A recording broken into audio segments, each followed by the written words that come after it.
Okay, we'll go on to the Finance Committee report. Chair of the Finance Committee, Board Member Belknap. Is that where we are? Yep, Finance Committee.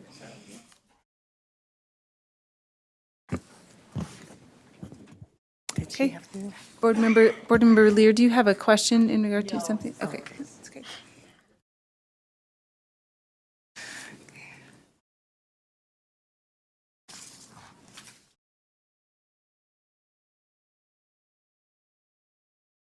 Okay, from our Finance Committee, I'm easier on here, so. Yeah. We are on, first of all, on number 6 was our discussion today on carry forward balances, which came out of the committee, but we handled that already today.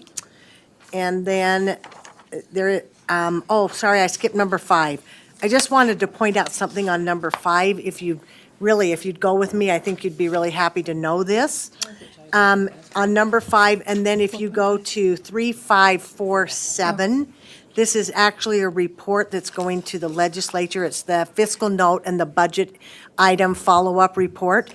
And just for information for you, so you know it, these are informations that have come out. So for example, the first one is the Utah Schools for the Deaf and Blind in Springville. They've given a report, and then there's issues of interest, potential action, and then our office has put in whether they agree with the potential action or whether they disagree or they're neutral on it or whatever. And so if you want to take some time, the next one's the Charter School Professional Development Grants and the potential action that was requested, and then the state board's response actually on that one is neutral. So I think it would be important if you want to take a look at that. Okay.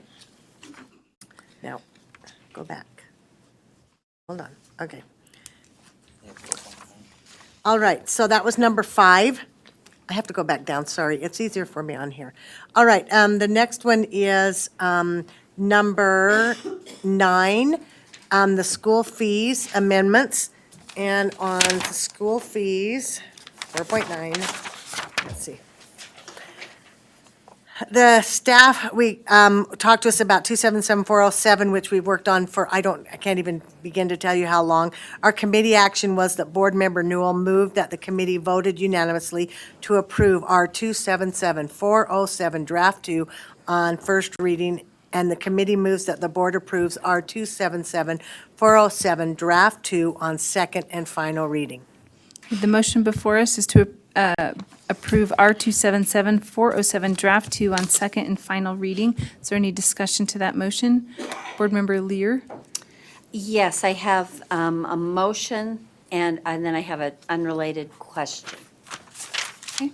So, are you ready? Mm-hmm.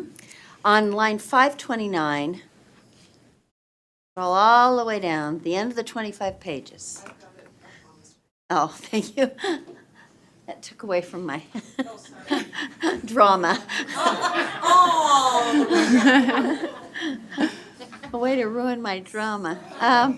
And this is an issue that in the state law, there was a bill about 5 or 6 years ago that required individuals to provide pay stubs, and it's very specific, pay stubs or So can you state the motion? Oh, and then motion, we'll I'm sorry, Lorraine, Yep. that's what you were mumbling to. Okay, I would like to insert on line 529, the phrase, in accordance with subsection 53G-7-504, parentheses 4, at the beginning of line 529 on draft 2. Okay, is there a second? Second. Okay, would you like to speak to your motion? Yes, I would. So this issue has been around for a long time. This requires individuals who are fee waiver eligible per legislation to to show pay stubs or, and I forget the other thing. Tax returns. There we go. And in the law, it says the board shall make rules about providing this verification, and it also says, and the rules must include, and it includes those exact 2 items. So rather than belaboring that specifically, I thought we should add this to the rule so that, that no one will accuse LEAs of not doing what the law requires. And the reference to it would satisfy that. So I don't necessarily like it. I think it's pretty mean-spirited, but it is what the law requires. Is there any further discussion to the motion to amend? Adding the words "in accordance with subsection 53G-7-504, parentheses 4" on line 529. 529. Thank you. Board Member Earl, would you like to speak to this motion? No? Okay. Okay, seeing no discussion, the motion before us is to amend line 529 to add the words "in accordance with subsection 53G-7-504, parentheses 4." All in favor, please say aye. Aye. Any opposed? Okay, that amendment passes unanimously. Okay, Board Member Earl, oh, I did you had have one more? more. I had one more unrelated issue, and this might require some clarification from one of the AAGs. I have been bothered throughout this discussion by the issue of after-school programs.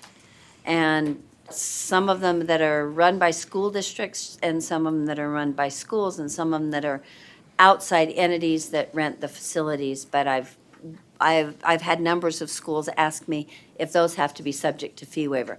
I understand there is an AAG opinion, I don't know if it's final or formal or what, that addresses this issue, or a letter, or, and I personally think it should also be referenced in the rule, but given the way this is dragged out forever, I probably could let it go, but I would like to know if there is a letter that we can then refer schools to if they ask the question from the AAG. So that's probably a question for Brian, if that's okay, Chair?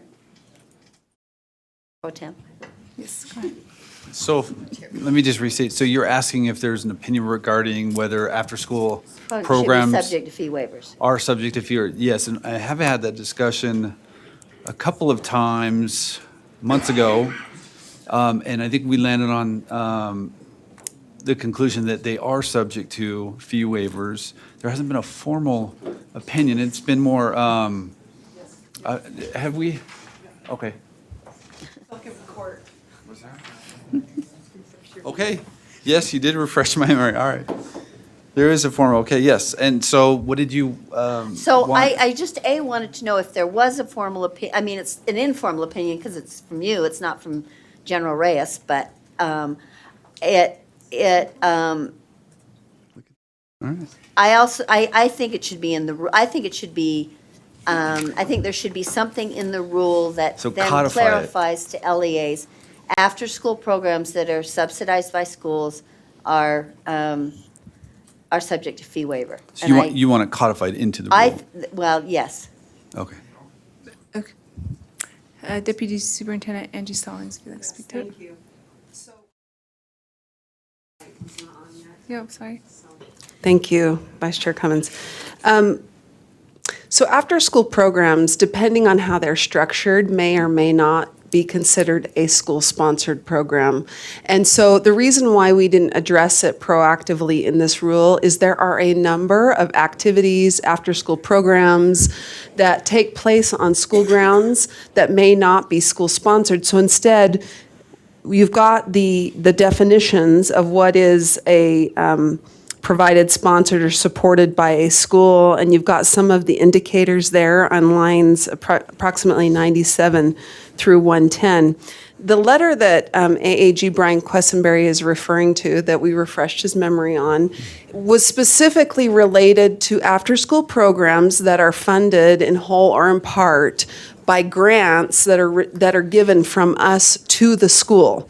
So in that instance, this letter was about if you are an LEA and you are participating in one of the USBE after-school program grants, by very definition, the money is going to a school. The school is then supporting the program, so it is an after-school program that would be subject to fee waiver. However, you could imagine another scenario where YMCA or another after-school program might contact a school and say, we'd like to rent your facility, and we'd like to come and have this be a part of at the school, but we're going to run it. All the costs will be, all the staff will be us. So if we're going to, my recommendation would be, if we're going to address after-school programs and try and provide more clarification in rule, I would ask that we do that in our after-school rule and not in here, because then we'll start listing, okay, what about race cats, or what about, there are lots of programs. The supplemental kindergarten one is one that we did because we have yet to find an instance where a supplemental kindergarten or extended day kindergarten is provided by an outside provider. The after-school programs, extracurricular activities, et cetera, those are very fact-dependent and really require the schools to look at the definitions here to determine if some of those elements have been made. For example, you can see on lines 101 on that if whether the event is managed or supervised by the school or an employee, whether they're using the facilities, equipment, or other school resources more than inconsequentially, or if they're receiving rent for it, et cetera.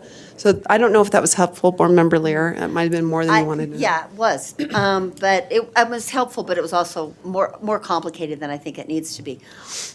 I was suggesting, and I think I'm glad to have the discussion. Thank you for letting me know more clearly what this letter is about. Also, thank you for your explanation. But I was more saying, I think you could have something in there that said, if an after-school program or after-school activity or before-school program, and I'm obviously not saying it in the most clear way, is funded in whole or in part by public funds, whether they're from the state in a grant or whether they're the school's discretionary funds or the LEA's discretionary funds, they're subject to fee waiver. I don't think it needs to go, it's not that, I think it is that simple. And because some of those programs, rarely do those programs manage to completely isolate themselves, don't use the teachers, don't use the resources. So that's what I'd like going forward. I think for now, I have information that might help the people who are asking me questions, but I think we ought to consider an amendment like that in the future. That's all I'm saying. So I'll let it go for now. Just one last thing. I think that is exactly what lines 107 through 109 state. They just don't say the after-school activity, class or program. I think you could name anything in there. You could say the after-school sports program, the orchestra program. It's essentially lines 107 through 109, just without naming the type of activity or program. And I that is helpful, and sorry, may I respond? I think that is helpful. I think that after-school programs and activities are need to be called out or itemized separately because they are so significant. But in the interest of getting something final for a moment, let's just get on with this.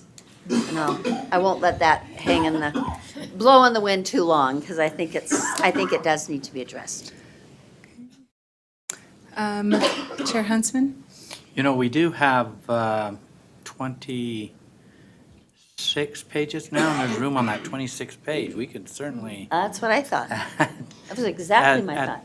add to it. But to speak to where Board Member Lear, the lines that Angie talked about, purposely, we didn't get into the after-school piece because it comes back to if the school's brand is on it, if the people and the school are behind it, and you're charging a fee, whether it's during the day or in the morning or at the night or on a Saturday or during the summer or whatever, subject to fee waiver. And that, we try to keep that condensed, but this is good to, You think that and you know that, but LEAs do not.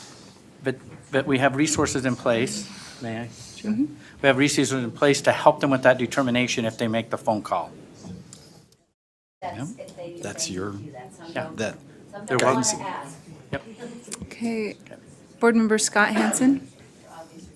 I just have a question. So as I was looking at this, there's a reference a code reference that I'd just like staff to check and tell me if it's right. This is line 557. Okay. a remediation course if as described in subsection 53G 75041B.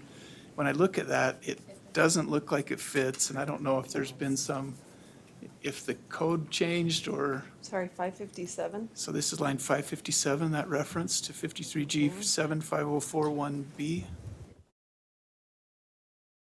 I can't make sense of it, but maybe.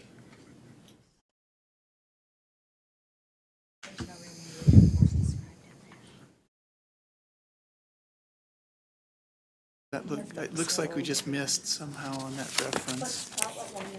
557. It's looking for a definition of hardship and inability to pay, but that's not what 1B says.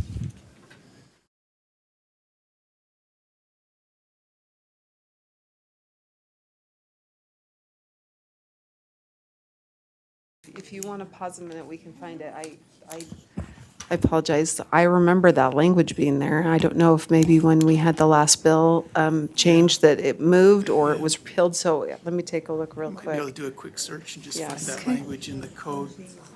Yeah, so this is the last item on the Finance Committee agenda, so we'll move off of that, right? No? You had one more. Okay, so let's carry on. We'll come back to you, this question. Okay? So are you okay if I go on to the last one? Yes. Thank you, Chair. Okay, 4.10, it's R277927. It's the Teacher and Student Success Account, the TSSA. And the committee, Board Member Bolter moved that the committee voted unanimously to approve R277927 Draft 1 on first reading. So the committee moves that the board please approve R277927 Draft 1 on second and final reading. Okay, the motion before the board is to please approve R277927 Draft 1 on second and final reading. Is there any discussion to that motion, Board Member Earl? I have a question maybe for the committee. So I'm noticing primarily the only change is to put early childhood education preschool programs. Is that right? Is that the change? Okay, so my question is, do we know how many of those programs are being funded with this funding this year and how it's affecting public, private organizations that would be doing after-school daycare programs? Chair, is it okay if we ask, Yes. is it Sarah that, oh, it's you, Jen. It's this little short-legged one.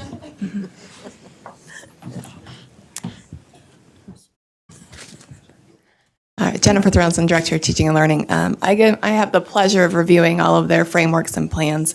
I have yet to see preschool being addressed in their frameworks. Not saying it's not, but because this wasn't in the rule, I'm not sure people understood they had the opportunity to do so. Okay, I just wondered how it's impacting private entities as far as their, whether it's would Financial reduce. Yeah, where impact. I can see they didn't, yeah. But would it, I guess is the, and if They're so, is potentially, this, yeah.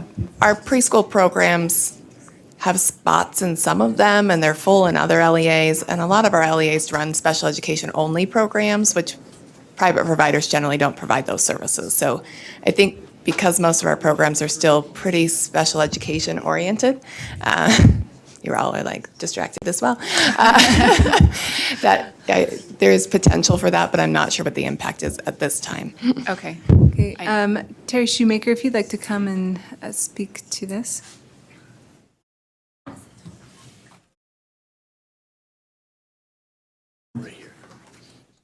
Thank you, Terry Shoemaker with the Utah School Board Association, Utah School Superintendents Association. This change has come about. The intent of the original legislation always was to have preschool programs as an option. And so, that's why it's been placed in there. It was not in the original rule. And so there was a request made, and I was one of those who made the request as one who worked closely with the sponsor on this particular bill. That could be considered as an option for the use of those funds. And that's why the request was to go ahead and add that clarification in the rule. Okay, and so do you guys have any idea of what the impact might be for Not private yet. entities? Absolutely no. We don't know yet because as has been reported, it's not being used for those purposes right now. Right, Okay, so we didn't take that into consideration maybe, so, okay. And so for clarification, Mr. Shoemaker, the sponsor of the bill asked you to address this, is that The correct? the Or you had sponsor of a- the bill was hopeful that it would be clarified in board rule. Okay, thank you. Seeing no further questions, the motion before the board is to approve R277927, Draft 1, on second and final reading. All in favor, please say aye. Aye. Any opposed? One no vote? Okay. Okay, that motion passes. Okay, are we ready? I don't know if they're ready yet, but may I make a comment on the Yes. last one? That there are grant programs available for private home preschools that they can apply for through our office. So it's funding for them also available through a different grant. And then we adjourned at 3:15. Ha. You're not adjourned yet. Okay, so we still have a pending item on both finance and standards and assessments, so should we move on to law and licensing, or do we I have do have the answers? motion. Okay, so we're Yes. ready for the finance. So, and I might be a little presumptuous up on the screen. So after taking a look, Board Member Hanson, lines 557 through 562, that language was deleted in HB 250, so I apologize, that was a mistake to not delete it from also our rule. So my recommendation would be that we have a motion that deletes lines 557 through 562, and then just gives me the freedom to renumber and rework. So one A and B will just become essentially one A, but I would delete the A and remove the colon.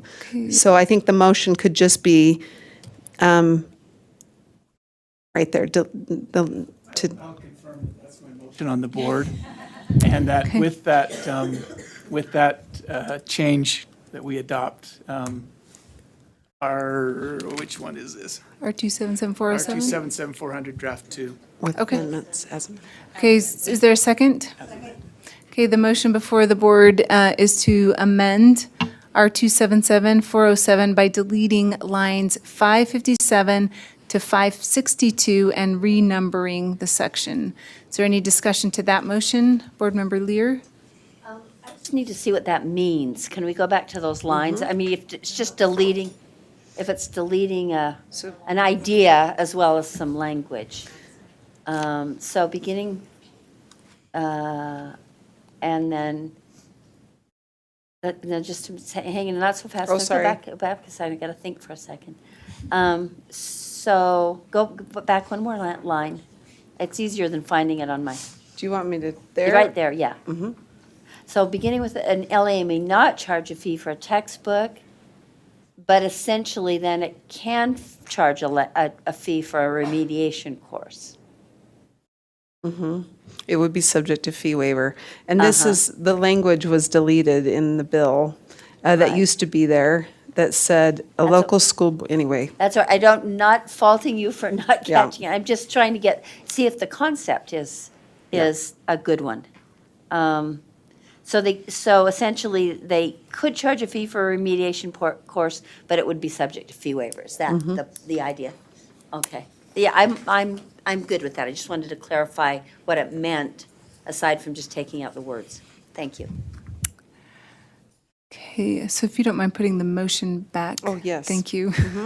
So seeing no further discussion, the motion before us is to delete lines 557 through 562 and renumber subsection 1 in R277407 Draft 2. All in favor, please say aye. Any opposed? Okay, that motion passes unanimously.